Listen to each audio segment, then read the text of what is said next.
La lecture du texte, restez debout.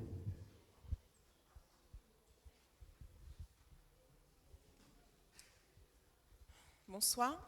2 Chroniques 20, versets 1 à 4. Après cela, les fils de Moab et les fils d'Ammon, et avec eux des Maonites, marchèrent contre Josaphat pour lui faire la guerre. On vint en informer Josaphat en disant: une multitude nombreuse s'avance contre toi depuis l'autre côté de la mer, depuis l'Assyrie, et ils sont à Hatsatson-Tamar, qui est en En-Gedi. Dans sa frayeur, Josaphat se disposa à chercher l'Éternel, et il publia un jeûne pour invoquer l'Éternel. Et l'on vint de toutes les villes de Juda pour chercher l'Éternel. Amen.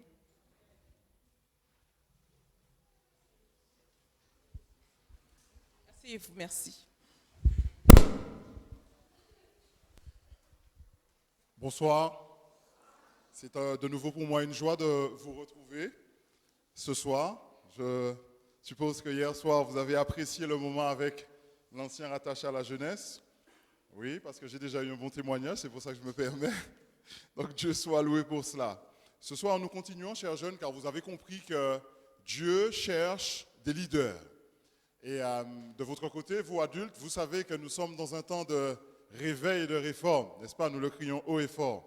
Alors je me retourne maintenant vers la jeunesse et je me dis que peut-être que celui qui criera ou qui sera l'instigateur de ce réveil et de cette réforme est assis ici ce soir.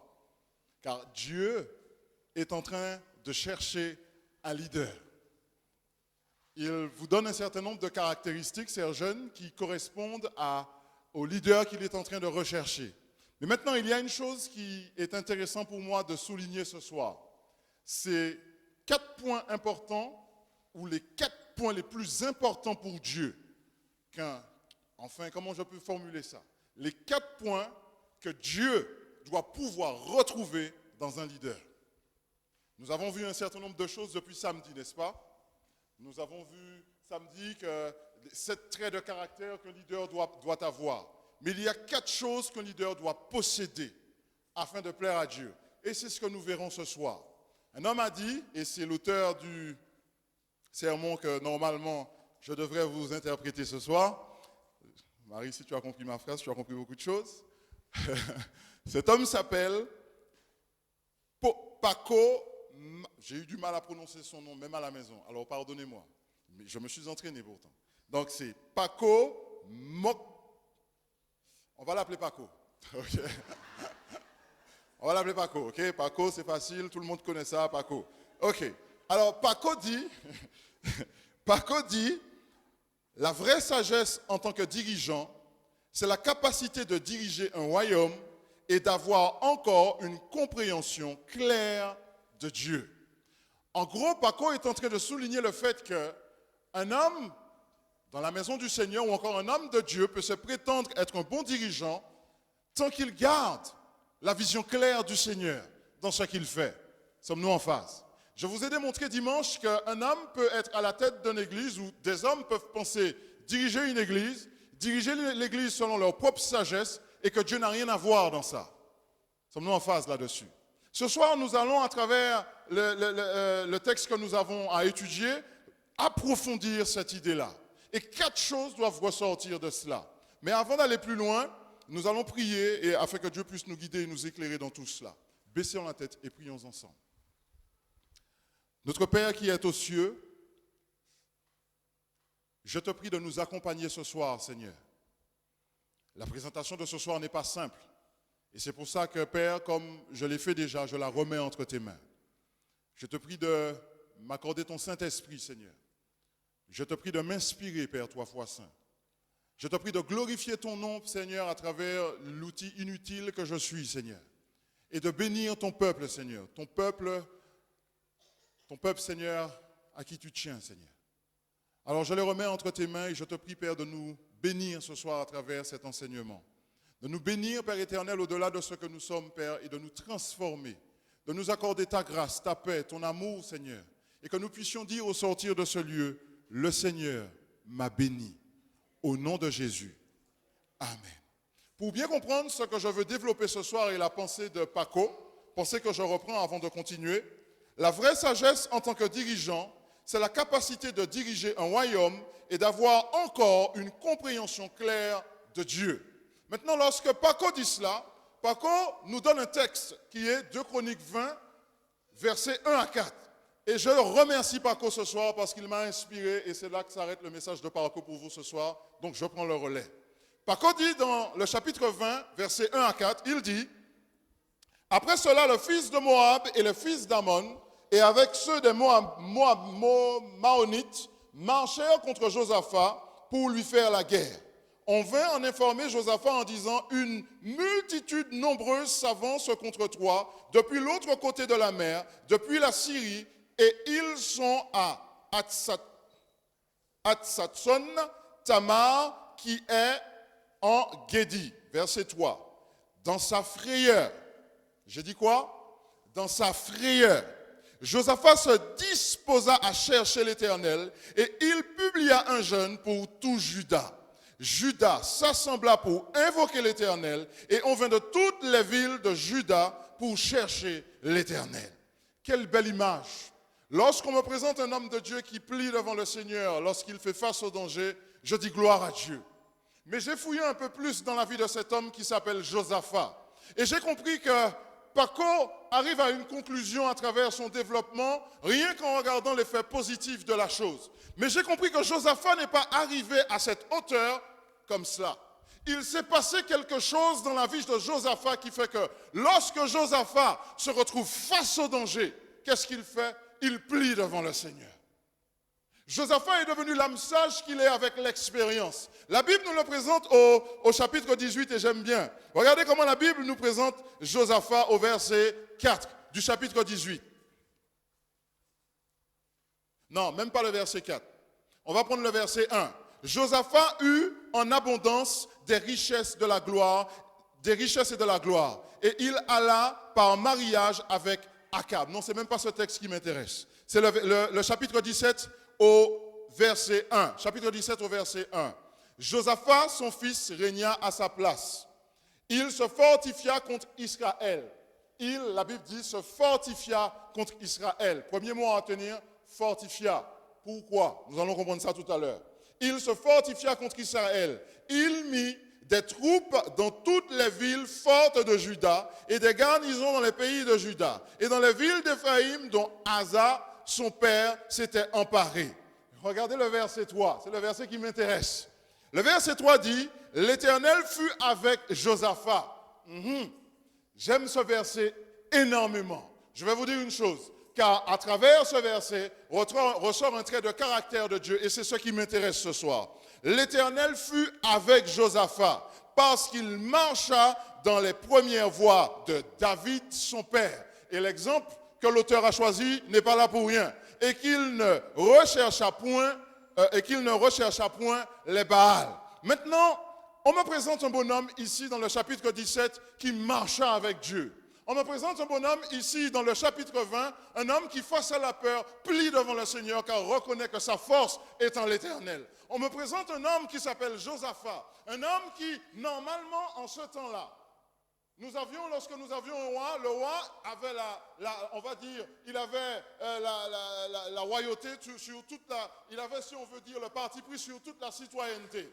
Il était le dirigeant absolu en matière politique, économique, il prenait les décisions. Mais maintenant, tout ce qui concerne les décisions spirituelles appartenait aux prophètes et à tous ceux qui étaient en charge de la spiritualité du peuple, de tous ces chefs religieux. Sommes-nous en phase? Et suivez-moi bien. Lorsque vous analysez l'histoire d'Israël, vous allez vous rendre compte que lorsqu'un roi veut prendre une décision ou aller dans une direction, il va faire appel aux hommes de Dieu. Donc on reconnaît un bon roi en Israël lorsqu'il marche selon la parole de Dieu et qu'il va et se tourne vers Dieu. Sommes-nous en face? Maintenant, les hommes de Dieu savent et reconnaissent un roi qui marche avec Dieu lorsque ce roi accepte en toute humilité de venir devant eux lorsqu'ils ont un problème. Sommes-nous en face? Maintenant, avec le roi Josaphat, nous avons quelque chose de particulier. Ce roi Josaphat est un leader qui ne se contente pas de rester assis sur son trône et de diriger le pays économiquement et politiquement. Et pourtant, on nous présente un pays qui, économiquement, est debout, politiquement est debout, spirituellement est debout. Sommes-nous en phase? Et suivez-moi bien jusqu'à présent. Lorsqu'on analyse cela, mon bien-aimé, toi qui me suis, lorsqu'on lit l'histoire, on retrouve un roi impliqué politiquement, économiquement, mais non seulement politiquement et économiquement, mais aussi spirituellement. Ce roi a pris les choses en main. Regardez ce que ce roi a fait. Au chapitre 18. Regardez ce qu'il a fait. Laissez-moi voir si c'est le bon chapitre. Non, au chapitre 19 à partir du verset 4. Chapitre 19 à partir du verset 4. Regardez ce que ce roi a fait. Josaphat resta à Jérusalem, puis il fit encore une tournée parmi le peuple, depuis Bir-Sheba jusqu'à la montagne d'Éphraïm. Et il les ramena à l'Éternel, le Dieu de leur père. Est-ce que c'est un principal sacrificateur qui a fait cela? Est-ce que c'est un responsable religieux qui a fait cela? Non, le roi lui-même, en personne. Continuons. La Bible dit encore, verset 5, il établit des juges dans toutes les villes fortes du pays de Juda, dans chaque ville. Et il dit aux juges, prenez garde à ce que vous ferez. Qui parle? Le roi. Prenez garde à ce que vous ferez, car ce n'est pas pour les hommes que vous prononcez des jugements, c'est pour l'Éternel qui sera près de vous quand vous les prononcerez. Maintenant que la crainte de l'Éternel soit sur vous, veillez sur vos actes, car il n'y a chez l'Éternel, notre Dieu, ni iniquité, ni égard pour l'apparence des personnes, ni acception de présent. Verset 8, quand on fut de retour à Jérusalem, Josaphat y établit aussi. Qui établit? Josaphat. Josaphat y établit aussi pour les jugements de l'Éternel et pour les contestations. Et regardez bien ce qui suit. Virgule, les contestations des Lévites, des sacrificateurs et des chefs de la maison paternelle d'Israël. Suivez-moi bien. Chers amis, de qui il s'agit ici? Des chefs religieux. Donc, on comprend pourquoi Josaphat est en train de faire leur job. Suivez-moi bien, chers amis. Donc, il dit que l'Éternel pour la contestation des Lévites, des sacrificateurs et des chefs de la maison paternelle d'Israël. Et voici les ordres qu'il leur donna. C'est le roi qui parle. Vous agirez de la manière suivante dans la crainte de l'Éternel. Normalement, c'est ces hommes qui doivent venir, comme l'a fait ce prophète devant David, et dire, roi, tu dois agir selon la volonté du Seigneur et dans la crainte du Seigneur. Mais là, c'est le roi qui va vers ses chefs religieux et qui leur dit, et voici les ordres qu'il leur donna. Vous agirez de la manière suivante, dans la crainte de l'Éternel, avec fidélité et avec intégrité de cœur. Généralement, ce sont les hommes de Dieu qui vont vers le roi et le rappellent à l'ordre de cette façon. Donc ici, on est face à un roi impliqué, investi, un roi évangéliste qui n'hésite pas à aller évangéliser son peuple et ramener son peuple à Dieu. Gloire à Dieu. Béni soit le nom du Seigneur pour cela. Mais ce n'est pas ça qui m'intéresse. Qu'est-ce qui a rendu cet homme aussi fort? Quelquefois dans nos vies, lorsqu'on parle de leadership, on pense qu'on n'a pas les épaules pour cela. On pense que d'autres peuvent le faire et pas nous. D'autres peuvent penser que, ah non, j'ai déjà commis trop d'erreurs. Je ne peux pas m'intéresser de nouveau au leadership parce que je ne suis pas un homme qui prend les bonnes décisions. Je ne suis pas un homme qui sait faire les choses. D'autres encore peuvent se retrouver dans une position où ils pensent qu'ils sont les envoyés de Dieu sur terre et que leur parole vaut de l'or et que tout le monde doit fonctionner selon leur vision, selon leur vue. Tout ce qu'ils vont proposer provient du Seigneur et les autres doivent suivre. Est-ce que vous me suivez jusqu'à présent? Nous avons différents types de personnes qui déambulent ayant l'esprit de Josaphat, voulant tout diriger, mais à qui il manque une chose.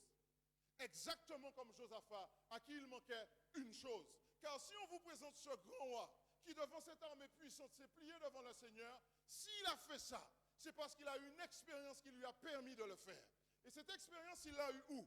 À un moment de sa vie, ce roi se lia avec le roi de Juda. Il se lia avec le roi de Juda parce que, non, il était le roi de Juda. Israël était divisé et il y avait le roi d'Israël. Il se lia avec le roi d'Israël. Pourquoi? Parce que le roi d'Israël vint le voir et lui fit une proposition. Lie-toi à moi et allons contre l'ennemi. Suivez-moi, c'est écrit dans la Bible. Venez avec moi au chapitre 18. À partir du verset 3.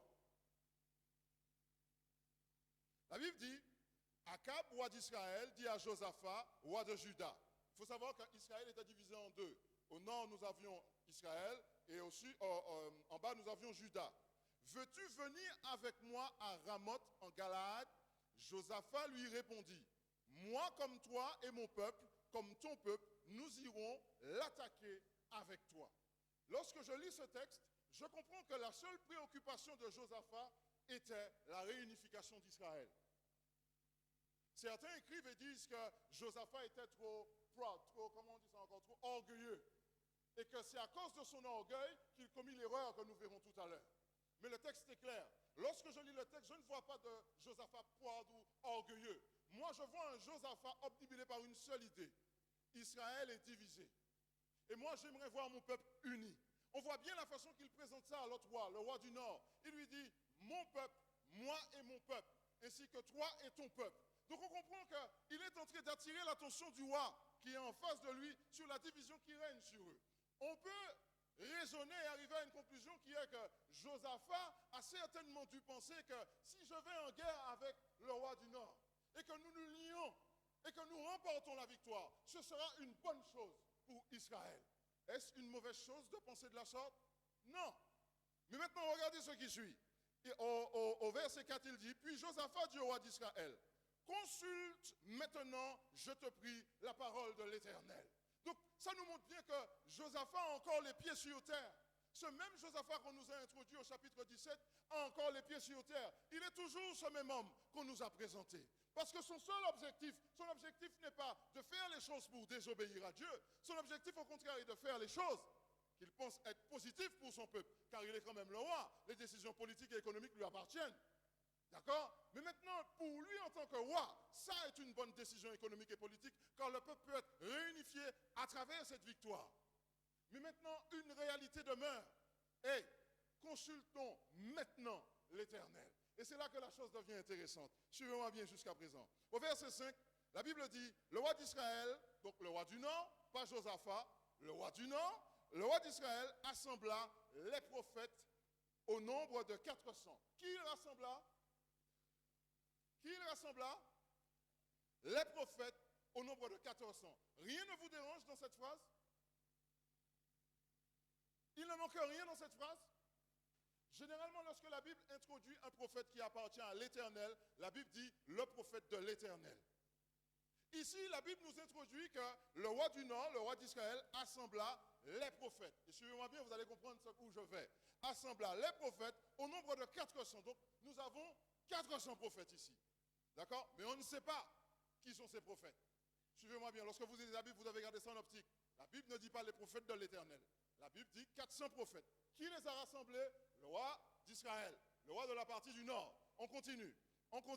Et il leur dit, irons-nous attaquer Ramoth en Galaad, ou dois-je y renoncer? Et ils répondirent, monte, et Dieu la livrera entre les mains du roi. Qui la livrera entre les mains du roi? Dieu. Et qui a dit cela? Les prophètes. Point. Maintenant, continuons au verset 4. Mais, conjonction de coordination qui va déséquilibrer un peu tout ça. Mais, Josaphat dit, n'y a-t-il plus ici aucun prophète de l'Éternel? Vous avez vu la nuance ici? Vous l'avez vu? Lisez pour vous-même. Lisez-le pour vous-même, chers amis. Au verset 5. Mais Josaphat dit, parce que Josaphat, quand même, c'est un roi qui... C'est pour ça que je ne suis pas trop d'accord avec Paco sur ce point-là. Lorsqu'il dit que Josaphat était trop... C'est l'orgueil, et puis peut-être ces choses qui ont fait que... Non, la Bible est claire. Je vois que jusqu'à présent, Josaphat a les pieds sur terre. Josaphat dit à ce roi, mais dit Josaphat, n'y a-t-il plus ici aucun prophète de l'Éternel pour que nous puissions le consulter? Il vient d'entendre 400 hommes. Il vient d'entendre 400 hommes. Et il dit au roi du Nord, n'y a-t-il point ici un prophète de l'Éternel que nous puissions consulter? Ça veut dire que Josaphat connaissait la voix de l'Éternel. Sommes-nous en face? Et Josaphat pouvait discerner la voix du Seigneur. Le discernement, chers amis et chers jeunes, vous qui voulez être des leaders pour le Seigneur, est une chose essentielle. L'une des premières choses que vous devriez demander à Dieu pour être un bon leader, c'est le discernement. Josaphat avait ce discernement. Mais qu'est-ce qui ne va pas avec Josaphat? Continuons et on verra. Au verset 7, le roi d'Israël répondit à Josaphat, il y a Et c'est lui-même qui le dit, le roi d'Israël, suivez-moi bien. Il y a encore un homme par qui l'on pourrait consulter l'Éternel. Donc ce roi du Nord est parfaitement conscient de ce qu'il est en train de faire. Est-ce que nous sommes en face là du sol? On lui demande, est-ce qu'il y a encore un homme ici qui parlerait au nom de l'Éternel alors que 400 l'ont déjà fait? Il dit oui, il y en a encore un. Donc il savait déjà l'existence de celui-là. Il le connaissait déjà, mais il a choisi de ne pas le convier. Pourquoi? La Bible est claire, la Bible nous parle. Il y a encore un homme par qui l'on pourrait consulter l'Éternel. Mais je le hais. Mais je le hais car il ne me prophétise rien de bon. Il ne prophétise jamais que du mal. C'est Michée, fils de Jimia. Et Josaphat dit que le roi ne parle pas ainsi. Donc jusqu'à présent, j'ai affaire à un homme lucide. Je n'arrive pas à voir cet homme dont dépeint Paco, il le dépeint comme étant un homme orgueilleux. Je n'arrive pas à voir cet homme. Parce que jusqu'à présent, je vois un homme armé du discernement. Mais qu'est-ce qui ne va pas jusqu'à présent avec Josaphat? Continuons. Alors, le roi d'Israël appela un eunuque et dit, fais venir tout de suite Michée, fils de Rimla. Le roi d'Israël et Josaphat, roi de Juda, étaient assis, chacun sur son trône, revêtus de leurs habits royaux. Ils étaient assis dans la place à l'entrée de la porte de Samarie, et tous les prophètes prophétisaient devant eux. Verset 10. Sédécias, fils de Canaan, s'était fait des cornes de fer. Et il dit, ainsi parle l'Éternel, avec ses cornes, tu frapperas les Syriens jusqu'à les détruire. La mascarade continue. La mascarade continue. Mais allons là où ça m'intéresse, au verset 12. Le messager qui était allé appeler Michée lui parla ainsi. Voici, les prophètes d'un commun accord prophétisent du bien au roi. Que ta parole soit donc comme la parole de chacun d'eux. Annonce du bien. Suivez-moi bien. Et regardez là où Michée va. Michée, c'est un homme de Dieu, chers amis. Donc la sagesse dont il fait preuve ici vient d'en haut. Et il dit, verset 13, Michée répondit, l'Éternel est vivant. J'annoncerai ce que dira mon Dieu. Est-ce que nous sommes en phase là-dessus? Et il continue. Lorsqu'il fut arrivé auprès du roi, le roi lui dit, Michée, irons-nous attaquer Ramoth en Galaad ou dois-je y renoncer? Il répondit, montez, vous aurez du succès et ils seront livrés entre vos mains. Regardez ce qui suit. Et le roi lui dit, combien de fois me faudra-t-il te faire jurer de ne me dire que la vérité au nom de l'Éternel? Pour une fois, Michée lui a dit ce qu'il voulait entendre. Pour une fois, et son cœur a brûlé, il a compris que ce n'était pas ça. Il a compris que, il se passe une chose là. Michée me dit que ce que j'ai envie d'entendre, quelque chose ne va pas là. Il faut qu'on fasse quelque chose là. Michée, arrête de me mentir. Tu mens, Michée. Eh bien, maintenant, je vais te dire ce que tu veux entendre. Voilà ce que tu dois entendre. Le Seigneur ne marche pas dans ton affaire. Michée répondit au verset 16, je vois tout Israël dispersé sur les montagnes, comme des brebis qui n'ont point de berger. Et l'Éternel dit, ces gens n'ont point de maître, que chacun retourne en paix dans sa maison. Et il dit au verset 17, ne te l'ai-je pas dit, il ne prophétise sur moi rien de bon. Il ne prophétise que du mal. Chers amis, Michée n'a fait que prophétiser la vérité. Mais qu'est-ce qui ne va pas jusqu'à présent? Maintenant, suivez-moi bien. Nous avons notre Josaphat, ce grand homme qu'on nous a présenté. Cet homme de Dieu à qui nous pouvons faire chapeau bas. Chers amis, qui est assis, qui jusqu'à présent fait preuve de lucidité, qui jusqu'à présent fait preuve de discernement. 400 prophètes sont passés, mais quelque chose lui dit, et on appelle ça l'esprit du discernement. Hey, demande encore un autre. L'autre vient et l'autre dit la vérité. L'autre dit, et voici ce qui va se passer. Donc, maintenant, les deux rois sont au clair sur ce qui va se produire s'ils montent alors que Dieu ne les a pas envoyés. Sommes-nous en face? Ils sont tous les deux au clair que le peuple sera dispersé et que les choses seront ainsi. Mais maintenant, Michée prit quand même, Josaphat prit quand même la décision d'aller combattre. Et pourtant, Michée lui a dit, mais voici ce qui va se passer. Tu verras, en gros, tu vas te faire couillonner. Parce qu'il va te faire mettre des habits royaux, il va aller mettre des habits qui ne sont pas des habits royaux, et au final, lorsque vous serez sur le champ de bataille, c'est toi qui seras la cible. Donc le pays sera réunifié, mais tout sera entre les mains du roi du Nord. Est-ce que vous avez vu la supercherie, chers amis? Mais gloire soit rendue à Dieu. On peut couillonner un homme, mais on ne couillonne pas Dieu, chers amis. Regardez ce que ça passe ici,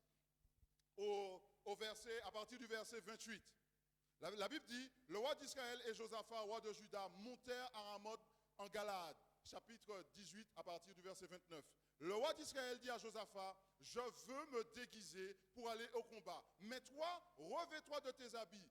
Et le roi d'Israël se déguisa et ils allèrent au combat. Mais regardez comment on ne se moque pas de Dieu, chers amis. Et la Bible continue et dit, quand les chefs des chars aperçurent Josaphat, ils lui dirent, c'est le roi d'Israël.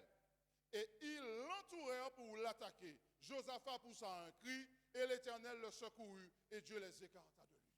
Chers amis, suivez-moi bien maintenant. Tout à l'heure, nous avons vu un grand homme de Dieu qui, face à l'adversité, plie devant le Seigneur. N'est-ce pas? C'est notre texte de base, 2 Chroniques 20, chapitre 1 au verset 4. Mais laissez-moi vous dire une chose. Cet homme a puisé cette force dans une expérience qu'il avait déjà vécue au préalable. Car au préalable, il s'est déjà retrouvé coincé dans une bataille. La Bible nous le dépeint ici. Coincé dans une bataille. Il allait mourir. Et la seule chose qui lui restait, c'était de crier à l'Éternel. À partir de ce moment-là, Josaphat a reconnu, chers amis, qu'il avait fait le mauvais choix. Josaphat a reconnu qu'il avait désobéi à la parole de Dieu. Et assis la part devant la lance, qui allait le percer, chers amis. Qui allait le traverser, chers amis. Car ces hommes étaient robustes. Que fait Josaphat? Josaphat crie à l'Éternel. Lorsqu'il crie à l'Éternel, la Bible nous dit que l'Éternel le secourut et Dieu les écarta de lui. La Bible ne nous dit pas comment. Mais la Bible nous dit que Dieu les écarta de lui. Quelque chose s'est produit là après ce grand cri. Quelque chose s'est produit là après ce grand cri, chers amis. Vous avez un roi qui était déjà respecté pour sa politique économique et la spiritualité de son pays. Maintenant, sur le champ de bataille, Dieu se glorifie encore devant ce roi repentant, chers amis. Nous ne savons pas ce qui s'est passé. Pardonnez-moi. Nous ne savons pas ce qui s'est passé. Nous ne savons pas si c'est Gabriel qui est... Comment il s'appelle? Oui, c'est l'ange Gabriel. Nous ne savons pas si c'est Gabriel qui est descendu. Tu rigoles. Nous ne savons pas si c'est Gabriel qui est descendu et puis qui a mis tout le monde au pas. Nous ne savons pas. Mais la Bible dit que Dieu les a écartés, chers amis. Et lorsque Dieu écarte, c'est lui qui dit quand ça revient. Et si Dieu dit ça ne revient pas, alors ça ne reviendra pas, chers amis. Mais quant au roi qui s'était déguisé, chers amis, alors après cette situation, un homme décida de lancer une flèche. La flèche l'a atteint. On ne joue pas avec Dieu, chers amis. La flèche l'a atteint. Moi, là où je veux aller avec vous, chers amis, c'est que on vous présente un grand homme dans la Bible. Quelquefois, lorsqu'on vous parle de leadership et qu'on vous cite Josaphat, vous vous dites, ah non, je ne suis pas à la hauteur de cet homme. Josaphat, c'était un homme obéissant qui a marché avec Dieu. Mais sachez bien que Josaphat, un jour, a été dans votre position, chers jeunes. Dans la position que vous êtes aujourd'hui. Vous êtes à l'église, vous allez au JA, vous avez l'école du sabbat, vos parents qui vous font le culte du matin, culte du soir. Vous avez encore les moments de méditation le vendredi soir. Vous avez toutes sortes d'enseignements qui vous sont donnés. Et pourtant, jusqu'à aujourd'hui, vous avez du mal, chers amis. Vous avez du mal avec la voix du Seigneur. Vous avez du mal à obéir à la voix du Seigneur. Vous avez du mal, chers amis. Quelquefois, comme Josaphat, vous pensez que votre esprit du discernement est au-dessus de la sagesse de Dieu. Alors que Dieu vous a déjà parlé à travers un homme Miché, respecté dans le royaume du Nord. Dieu vous a déjà parlé à travers lui. Si, au fond de vous, vous avez dit, n'y a-t-il pas encore un homme? C'est que vous saviez que ces 400 hommes étaient des menteurs. Chers jeunes, c'est exactement la même chose que vous vivez lorsque vos amis viennent, exactement comme ce roi du Nord, et vous persuadent, allons, faisons. Allons, faisons. Vous êtes dans une société aujourd'hui où la communication est le maître mot. Vous maîtrisez ça. Dans tous les domaines, vous les maîtrisez. Ça, c'est votre génération. Donc, vous rentrez dans une position où vous allez rentrer dans le compromis. Je suis adventiste, c'est vrai, mais je ne dois pas briser cette communication. Les choses doivent toujours aller au point où vous écrasez votre identité chrétienne pour mettre en avant l'identité de l'autre. Laquelle? Je ne sais pas. Vous me suivez, chers jeunes? Suivez-moi bien. Donc Josaphat a pensé qu'il prenait une bonne décision, comme vous aviez pensé que vous preniez une bonne décision. Vous pensiez agir avec discernement. Vous pensez de faire les choses correctement. Moi aussi, ça m'est déjà. Pensez marcher dans la voie du Seigneur. Pensez faire les choses selon ce que Dieu demande. Pensez dans ma propre sagesse que, hey, les choses vont selon ce que Dieu a demandé. Mais au final, Dieu n'est pas là parce qu'à la base, il n'a pas envoyé. Notre discernement nous empêche de voir ce point-là. Parce que la seule chose qui nous intéresse à partir de ce moment-là, c'est l'objectif que nous voulons atteindre. Donc la voix de Dieu, nous avons du mal à l'entendre parce que nous avons cet objectif que nous voulons atteindre. Mais à des moments, ces objectifs, il faut savoir les faire taire et laisser la place à Dieu. Ce jour-là, Josaphat n'est pas mort. Vous savez pourquoi, chers jeunes? Parce qu'il a compris son erreur avant même que la lance le transperce. La Bible nous dit que Josaphat est rentré chez lui en paix. Josaphat est rentré chez lui en paix. Après avoir vécu cette expérience, vous avez vu la mort en face. Vous avez crié à l'Éternel et moi, le preacher, je ne peux pas vous dire ce qui s'est passé après. Mais la seule chose que la Bible dit, Dieu les a écartés. Suivez-moi bien jusqu'à présent, chers amis. Après une expérience similaire, où cette flèche, vous l'avez sentie avant même qu'elle vous perce, car c'est ça qui vous a poussé à crier au Seigneur. Parce que vous avez senti la douleur avant même qu'elle vous perce, chers amis. Cet homme ne pouvait jamais oublier cette expérience. Donc maintenant, lorsqu'il arrive ce moment, chers amis, où deux nations s'unissent pour descendre contre Josaphat, Josaphat se souvient de cette expérience où il était sur ce champ de bataille, où le soldat était déjà là, prêt à le transporter, prêt à le transpercer, chers amis. Et les soldats de l'époque, il faut savoir une chose, lorsqu'ils lançaient une lance, si vous aviez une ligne de 3 à 4 hommes là, la lance passait de 3 à 4 hommes. Donc imaginez un homme coincé par terre et que le soldat n'a pas à lancer sa lance. Descendre. La lance traverse dans la terre derrière, chers amis. L'homme se retrouve comme une embranché sur le sol. Josaphat a vu la mort en face. Et Josaphat pourrait témoigner ce soir s'il pouvait entrer dans cette église et dire « Dieu m'a sauvé la vie ». Si ce n'était pas Dieu, je ne serais pas ici ce soir afin de vous témoigner de cela. Maintenant que l'histoire se répète, et où il voit deux hommes commettre la même erreur qu'il avait commis avant, se lier pour descendre contre lui, Josaphat se dit, hey, cette bataille ne m'appartient pas. Je suis celui que Dieu a placé sur son peuple. Voici le leadership que Dieu m'a enseigné jusqu'à présent. Dieu m'a dit, lorsque, en tant que leader, tu vois l'ennemi faire front et que tu vois le peuple commencer à s'affoler, prie. Prie. Ta crainte doit te pousser à prier. Yep. Et lorsque tu te lèves de ton genou, après avoir prié, quoi? Yep. Je vais vous dire pourquoi. Parce que lorsque Josaphat eut cette nouvelle que ces deux personnes se liguaient contre lui pour descendre contre lui, Josaphat, lorsqu'il a prié, Dieu lui a dit, la délivrance, je vais vous la donner. Vous aviez deux armées sanguinaires qui descendaient sur ce bonhomme. Le bonhomme a décidé de se réfugier dans sa crainte de l'Éternel dans la prière et de croire que Dieu va le délivrer. Maintenant, parce qu'il a cru que Dieu va le délivrer, vous savez ce qu'il a fait? Normalement, voici comment se compose l'armée d'Israël. Et merci Paco pour celui-là. D'abord, vous avez l'infanterie. Ensuite, vous avez la cavalerie. Ensuite, vous avez les généraux, puis le roi. Mais voici comment le roi devient un type du Christ à travers cette histoire. Le roi ne se trouve pas derrière, protégé par ses généraux, protégé par la cavalerie et protégé par l'infanterie. Non. Le roi se retrouve derrière à pousser, oui, en même temps au milieu à souffrir avec son peuple. À chaque fois qu'on vous dépeint une histoire avec Josaphat, vous allez réaliser que l'histoire ne dit pas le roi. Non, l'histoire dit le roi et son peuple. Lorsqu'on a déclaré la guerre, Josaphat a déclaré un jeûne. La Bible ne dit pas que lui a jeûné, mais c'est lui et son peuple. La Bible nous dit encore que lorsque Josaphat est parti en prière, lorsqu'il a couru dans le temple, mais il a aussi convoqué son peuple. Donc tout le monde était dans la maison du Seigneur, criant à l'Éternel. Josaphat, le roi et son peuple. Sommes-nous en phase? Exactement comme Jésus. Jésus qui est venu, qui a pris notre apparence humaine, qui a pris c'est plus de 6 millions de péchés que nous traînons en lui, et qui nous a apporté la délivrance. Il ne l'a pas fait en restant sur son trône là-haut. Non, il s'est investi comme Josaphat. Yep, il s'est investi comme Josaphat. Qu'est-ce qu'il a fait? Il est descendu et il a marché parmi nous. Qu'est-ce qu'il a fait encore? Il est rentré avec nous au temple pour nous présenter son Père. Qu'est-ce qu'il a fait encore? Il nous a enseigné comment avoir une relation avec son Père. Jésus n'a jamais fait marche arrière. Lorsqu'il fallait aller devant la mort, il était le premier. Le premier a dit, ah non, dépose ton couteau là, qu'est-ce que tu fais avec ça? Celui qui règne par les âmes, payera par les âmes, jeunesse Solan, dépose ça. Est-ce que vous comprenez ce que je suis en train de dire? Il n'a pas fui tout nu. Non, il est resté là. Et il est allé jusqu'au bout pour son peuple.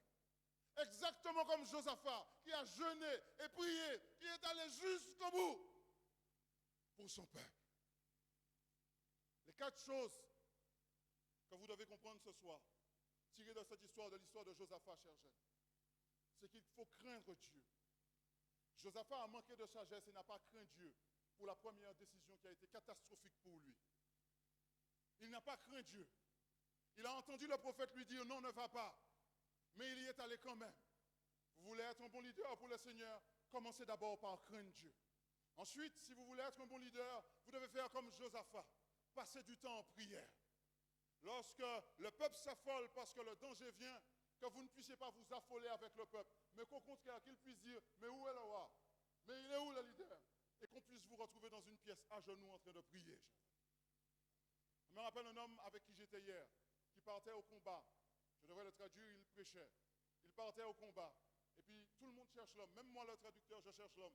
Mais où est l'homme? Mais où est l'homme? On va dans l'église, mais où est l'homme? L'homme a un combat à mener, l'heure est arrivée. On l'a retrouvé dans une petite pièce en train d'implorer le Seigneur. Un leader, chers amis, ne va pas à la bataille si Dieu ne lui a pas donné l'ordre.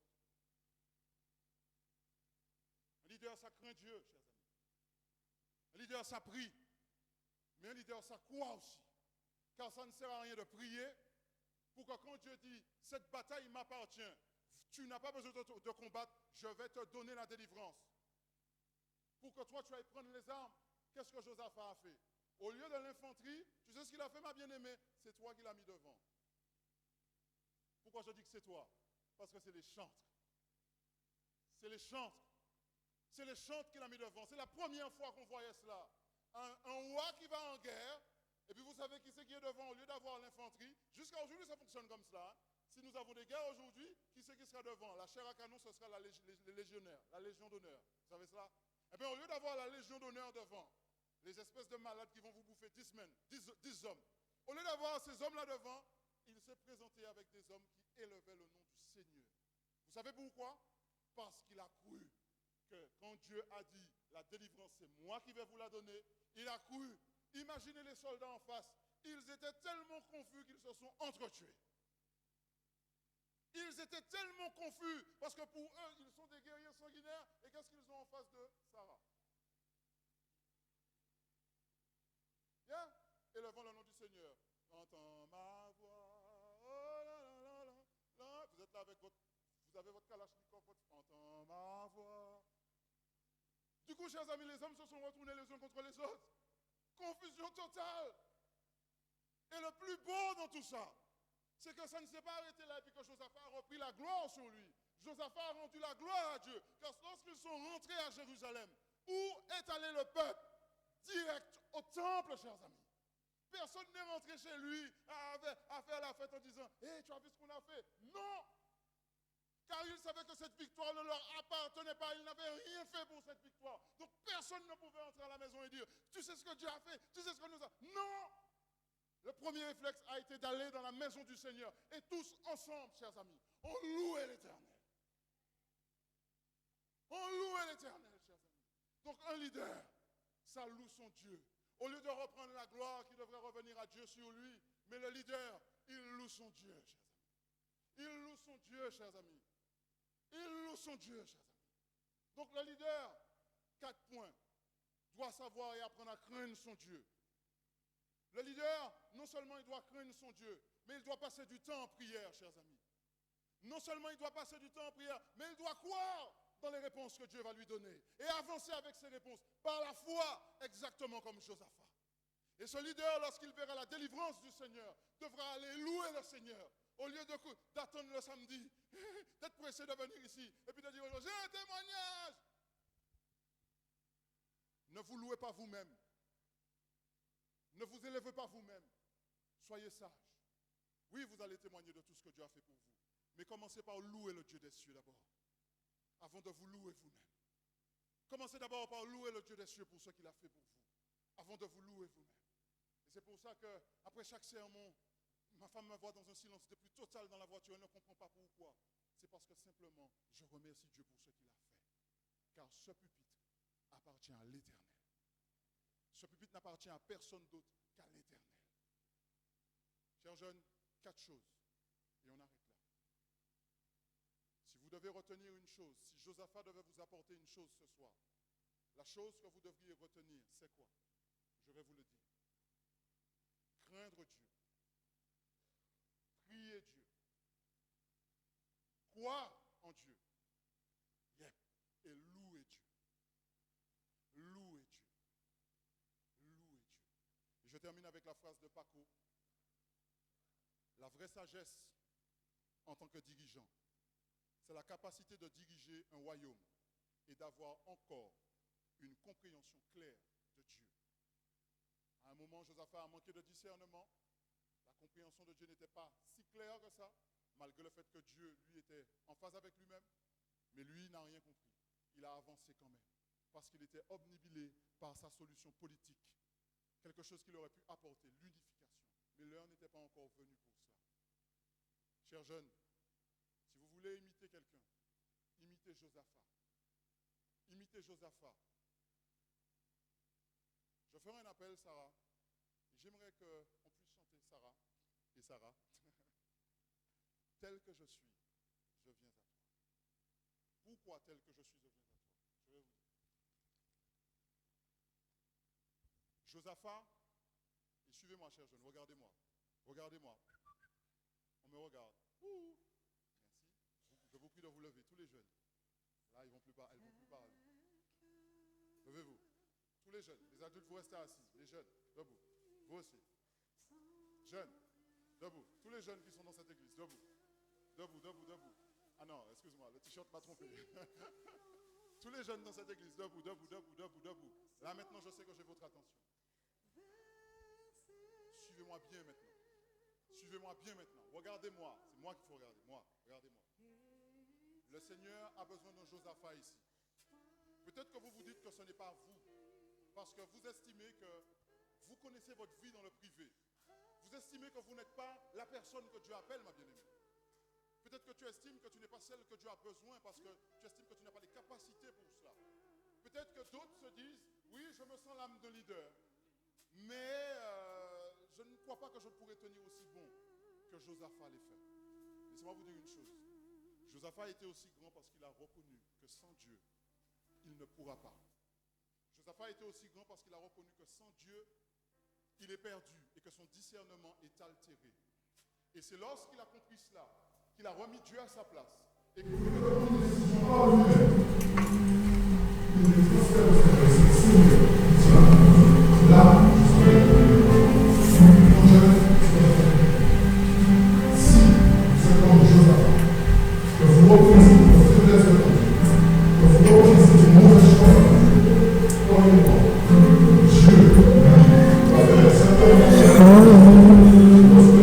des trucs qui changent beaucoup.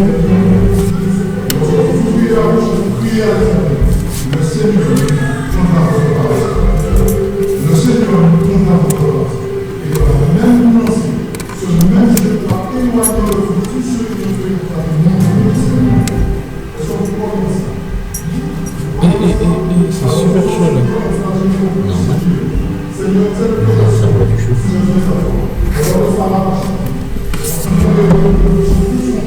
Appropriez du Seigneur.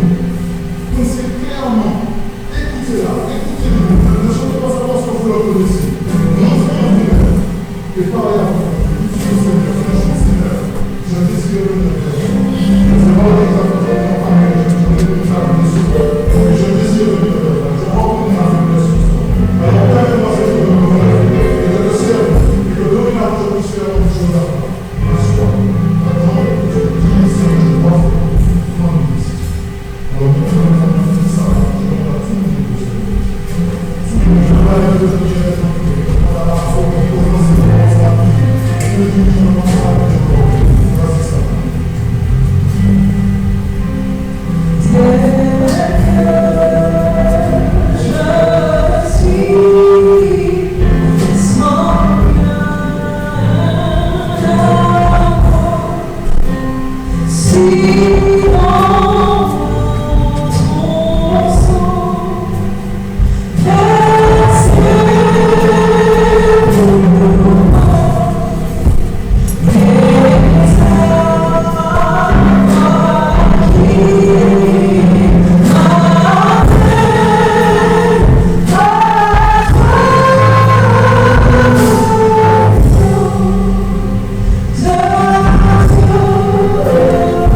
Je vous prie de sortir de venir justice.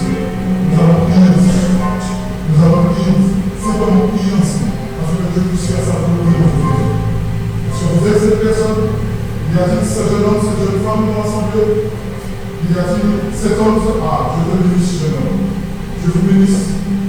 Je vous bénisse. Je vous bénisse. Maintenant, nous allons commencer. Nous allons avoir une prière. Vous allez voir la session de prière de ces deux soirs. Je veux le dire alors qu'on n'a pas encore je me sens devant une session spéciale de prière. Vous avez dit mercredi soir, mercredi spécial. Mercredi soir, le groupe de prière est juste à côté, ici. On va le rejoindre à un moment donné. Et nous allons prier avec la jeunesse de l'Église. Je demande aux anciens de l'Église qui sont présents demain soir. Nous allons prier avec la jeunesse de l'Église. Demain soir, nous aurons un moment où nous allons prier notre Dieu. Pour cette jeunesse, afin que Dieu puisse briser les chaînes de la famille, briser ces chaînes de la famille, briser ces mauvaises visions qui sont réunies, ces mauvaises idées qui sont reçues, briser tout cela afin que ces jeunes qui sont partis d'ici de soir, libres. Donc la méditation ne sera pas aussi longue que ce soir, mais le temps de prière sera aussi long que ce soir. Nous on va dans le monde de l'islam, nous allons prier. Nous sommes bénis notre Dieu. Je te prie, mon Père, de nous pardonner nos fautes.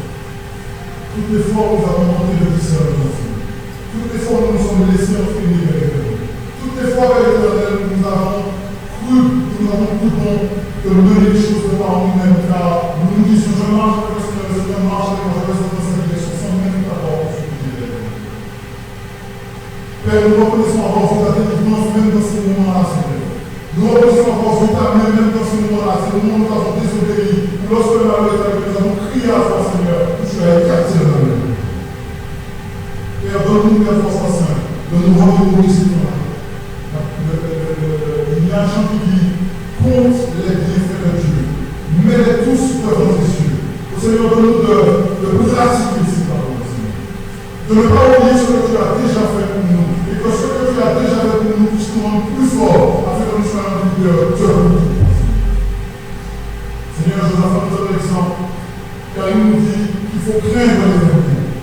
Trop souvent, Seigneur, nos actions montrent que nous n'avons aucune crainte pour toi. Nous décidons de pécher délibérément, Seigneur. Nous décidons d'aller dans le sens que nous voulons aller, Seigneur, sachant que toi, ça ne fait pas partie de tes principes, Père. Et nous disons, Dieu est à toi, nous allons finir. Père éternel, révèle-nous cette crainte que nous devons avoir en toi, Père. Donne-nous de croire en nos prières, Seigneur. Donne-nous de passer plus de temps en prière, Père, pour ça. Donne-nous, Père éternel, de prendre plaisir à la prière, Seigneur. Car c'est dans la prière, Seigneur, que nous sommes. Père, donne-nous de croire à la réponse que tu donnes à cette prière, Seigneur. Et donne-nous de te louer lorsque nous aurons ces réponses. Car ces réponses seront une victoire sur les ennemis. Jésus, permet que tes enfants puissent assimiler ces principes. Permet que tes enfants puissent devenir un avec ces principes, Seigneur. Et que tes enfants puissent grandir et être de puissants leaders pour ta gloire. Je remets cette jeunesse entre tes mains. Moi, je ne suis rien ni personne. Je ne suis qu'un homme failli qui monte à demain. Mais toi, tu es éternel, Seigneur, et ta sagesse est infinie. Je les remets entre tes mains. Je te prie de les diriger chacun, Seigneur, selon ta volonté.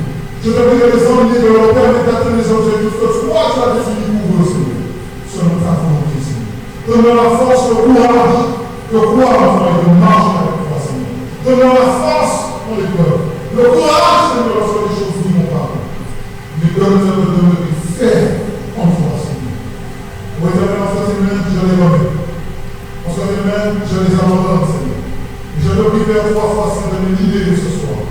Et de leur permettre, Père, 3 fois, Seigneur, de prendre des décisions justes pour toi, afin de marcher avec toi.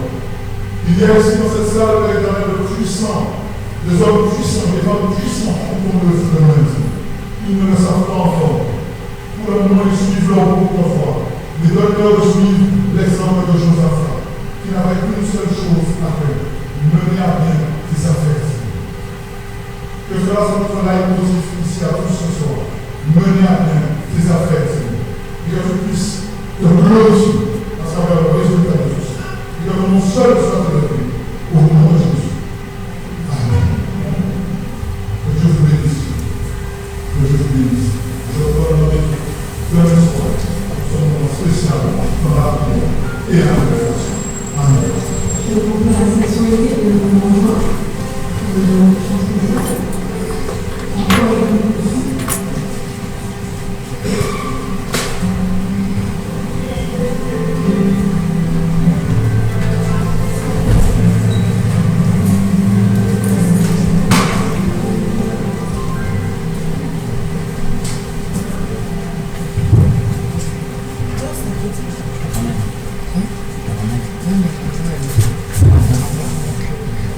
extrêmement bouché et que je On va voir. vais l'appeler. Attends.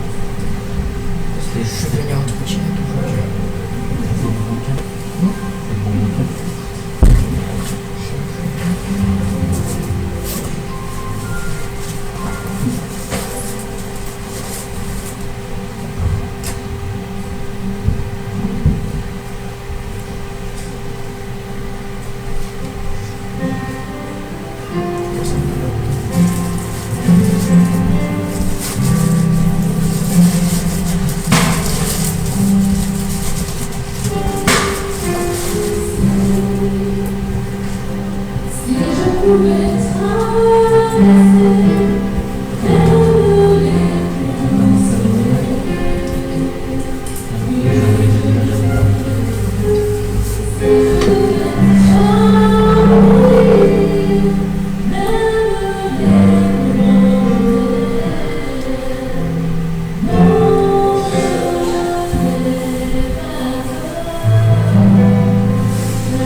Je connais cette chanson.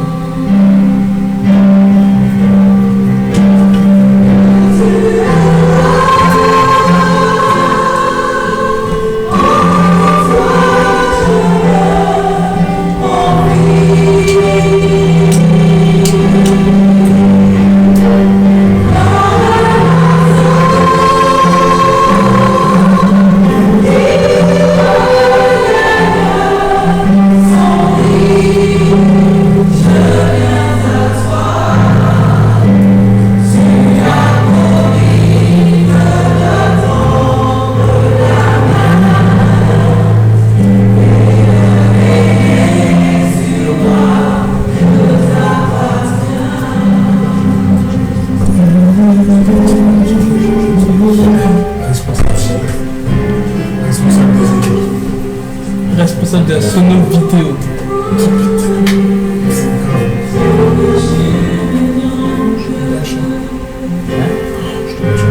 Oh là là là là là. C'est ta section.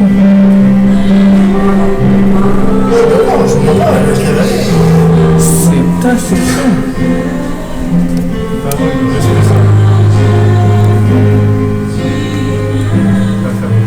Je vais te parler de rien. Tu fais en moitié. Je prends pas de responsabilité. Responsable de toi-même, c'est déjà pas mal. C'est déjà bon. Attends. Ça devrait se finir à 20h, non? Ça doit se finir à 20h, non? Ça finit à 20h30. Non, j'ai rasé vite là. Laisse-le, ça va, on change. Non 5, 6. 5, 6. Regarde. Ouais, non, mais regarde. C'est déjà bas, regarde. Non, C'est toujours middle.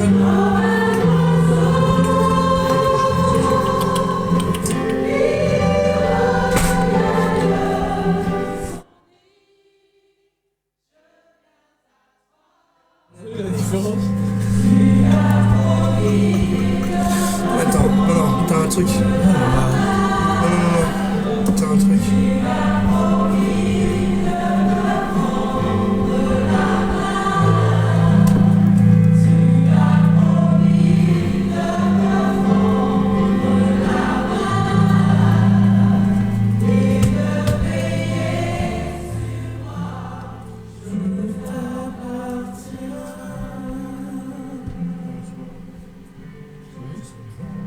Quoi?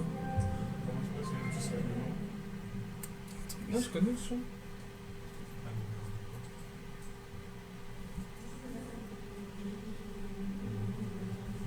Tu vois? Non, c'est pas mal. Non, mais tu vois, t'as baissé le son, regarde, est-ce qu'on l'entend? Non, je pense pas. Comme l'éducateur demain soir, rendez-vous à 18h45 pour le moment de louange.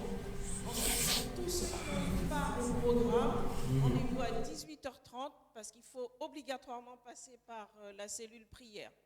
Cette cellule, elle est ouverte à tous, mais principalement tous ceux qui ont part au programme. Demain, ce sont les bourgeons qui présenteront le programme. Alors, chers parents, faites des plans pour que les enfants soient là à 18h30, de façon à ce qu'ils puissent passer par la cellule prière. Deux annonces. La veillée de prière qui aura lieu samedi soir de 20h à 6h du matin. Alors faites des plans pour y être. Un moment très intense, ça a été préparé par le ministère de la prière. Et la deuxième annonce, c'est la cérémonie d'investiture qui aura lieu le 16 juin au château de Jambeville dans le 78. On le dit, on le répète. Pourquoi on insiste? Parce qu'il faut absolument l'entrée au lieu est payant. Il y a une participation de 3 €. Étant donné que c'est un endroit qui est inaccessible par les transports en commun, nous avons mis en place un autocar de 50 places. Aujourd'hui, on a à peu près une quinzaine de personnes. Si d'ici fin du mois, on n'a pas les 50 personnes, même les 30, l'autocar sera annulé. Les personnes qui vont venir devront soit faire du covoiturage ou autre. Alors, c'est de 9h30 à 18h. Nous passerons la journée. Alors, venez encourager la jeunesse dans les engagements, dans tout ce qu'ils prennent pour pouvoir être de futurs leaders pour l'Église bientôt. Alors, demain soir, avant de passer au chant thème et à la bénédiction, alors demain soir, le thème, c'est passer derrière la charrue au leadership spirituel. Un thème qui veut en dire long. Alors, si vous voulez découvrir ce que c'est que passer de derrière la charrue au leadership spirituel, alors je vous invite à venir pour pouvoir écouter. Voilà, nous allons nous lever pour le chant thème et ensuite Wilfried finira par la bénédiction. Prenez vos micros, les filles. Ok.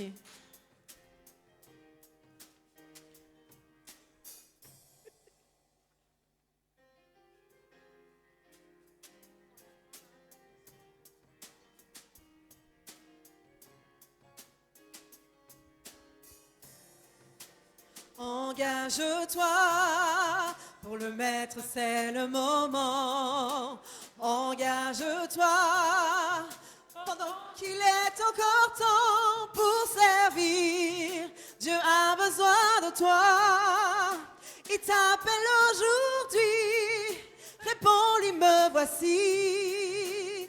Autour de toi, beaucoup de gens perdent la foi. À côté de toi, beaucoup se demandent pourquoi. Pour sauver, Dieu a besoin de toi, afin que quiconque croit vienne au pied de la croix. Qui enverrai-je, qui marchera pour moi? Jésus t'appelle, réponds-lui, envoie-moi. Qui enverrai-je, qui marchera pour moi? Jésus t'appelle, réponds-lui, envoie-moi.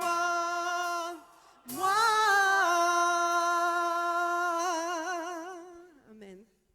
Alors Marie, elle a fait pss, pss, pss, mais tu n'as pas entendu. Elle a juste un truc à dire. Alors, encore une petite annonce. Alors, puisque tous les jeunes sont là, j'ai besoin de vous parce que j'ai une amie qui est dans une association. Elle s'occupe d'enfants orphelins en Haïti. Et elle a besoin de cartables d'école. Et ça, si vous avez des cartables que vous n'utilisez plus, pensez à moi. Pour la fin de la semaine, si vous pouvez m'envoyer des cartables, des vêtements que vous ne mettez plus, garçons, filles et même adultes. Alors pensez à moi, c'est une urgence et elle part, normalement, elle a un conteneur qui part le 4 mai, mais même si c'est pas, je n'ai pas, mais elle part au mois de juillet et elle aura besoin de ça pour emmener là-bas. Des cartables, des vêtements, chauds de préférence. Merci. Hein. Des vêtements d'été. Oui, des vêtements d'été. Des vêtements pour le show. Ok. Ok. Maintenant, nous allons nous reconcentrer 2 secondes et nous allons recevoir cette bénédiction qui vient d'en haut. Baissons la tête. Que le Dieu d'Abraham, d'Isaac et de Jacob tourne sa face vers nous en ce soir. Qu'il puisse lui-même, du haut de son trône, prononcer cette bénédiction sur son peuple. Qu'il puisse lui-même, du haut de son trône, nous assurer sa bénédiction, sa paix, sa grâce, son amour, sa divine protection. Qu'il puisse chasser Satan loin de nos vies et que ses anges puissants puissent nous entourer et qu'ils puissent nous ramener demain soir et après demain soir et encore après, jusqu'au jour de sa venue au nom de Jésus. Amen. Les responsables aînés remercient les membres actifs, ainsi que ceux qui n'ont pas été actifs aujourd'hui. Et ce sera pour une prochaine fois. Et revenez après, on va prier ensemble, ok? Ne partez pas. Rentrez bien, bonne soirée, que Dieu vous bénisse et vous accompagne. Et on sort sous la direction des JA qui sont